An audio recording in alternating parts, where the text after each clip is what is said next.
Now, this debate has always been going on, saying that whenever RBI cuts the rate, the entire benefit should go to the end consumers, and that's what our RBI governor is also nudging the banks and the financial institution towards.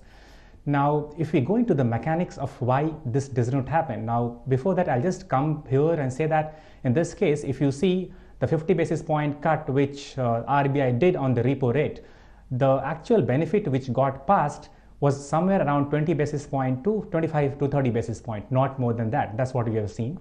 Now, to going in dynamics of that, typically what happened that every bank has a cost of fund.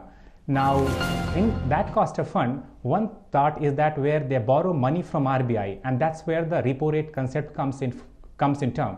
So when a bank borrows money from RBI, the interest charge is the repo rate, which is 7.5 at this point of time. Now, ideally, when the interest rate is being cut, right, the banks should ideally cut the rate, and that's what people expect. Now, the question is how much exposure the bank has for the funds it is borrowing from the RBI.